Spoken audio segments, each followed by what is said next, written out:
আবারও Asia cup প্রসঙ্গ আবারও যাচ্ছি দুবাই আন্তর্জাতিক ক্রিকেট স্টেডিয়ামে, সেখানে ছিলেন আমাদের রিপোর্টার সাব্বির মিথুন। এই মুহূর্তে বাংলাদেশ দলের সমর্থকদের উচ্ছ্বাসের খবর জানবো তার কাছে। আমরা জানি দুবাই অনেক বাংলাদেশি রয়েছেন, তাদের প্রতিক্রিয়া জানবো আমরা তার কাছে। আমরা যাচ্ছি সাব্বিরের কাছে। সাব্বির একটু প্রতিক্রিয়া জানতে চাচ্ছি।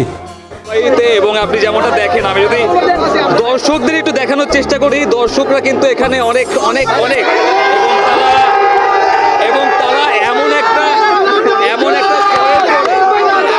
জয়ের পরে তারা আসলে খুশিত, এবং তারা বাংলাদেশ দল তাদের কাছে একটা জয়ের যে কি মানে ক্রিয়েট করে সেটা কিন্তু আসলে দেখে বুঝতে পারবে না।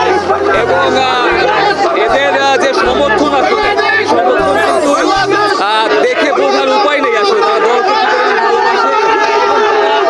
তারা কিন্তু চাচ্ছে যে বাংলাদেশ দল আসলে এখান থেকে যে মোমেন্টামটা পেয়েছে সেই মোমেন্টামটা ধরে রেখে তারা সামনের যে ম্যাচগুলো রয়েছে সেই ম্যাচে আসলে ভালো কিছু করবে, এবং সেখান থেকে আসলে ফাইনালের যে টিকিটটা রয়েছে সেই ফাইনালের টিকিটটা তারা নিশ্চিত করতে চায়। এবং সেখান থেকে তারা চাইবে যে আসলে বাংলাদেশ দল এমন পারফরমেন্স যেন সামনের দিকেও দেখে বুঝতে পারবে যে কি ধরনের পরিস্থিতি বর্তমানে রয়েছে, মানে কথা বলার মতো পরিস্থিতি এখানে নেই। এবং তারা আসলে চাচ্ছে যে বাংলাদেশ দল যেভাবে খেলেছে এখানে, সেখান থেকে আসলে পারফরমেন্সটা বজায় রাখবে, এবং তারা চাইছে যে আসলে এখান থেকে পারফরমেন্সের যে ধারাটা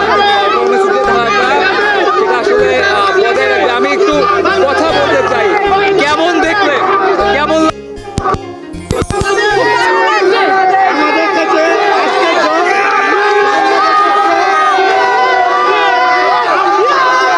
এখানে দর্শকদের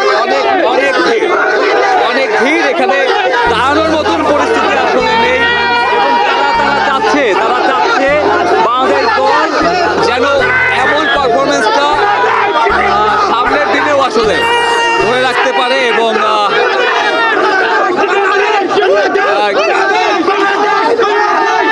এখানে কিন্তু নাগিন ড্যান্সের যে পরিস্থিতি, সেই নাগিন ড্যান্স কিন্তু চলছে।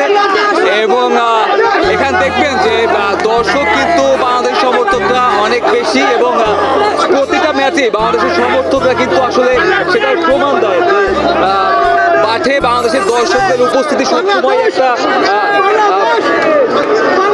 এবং তারা চাচ্ছে যে বাংলাদেশ দল এখান থেকে তাদের জয়ের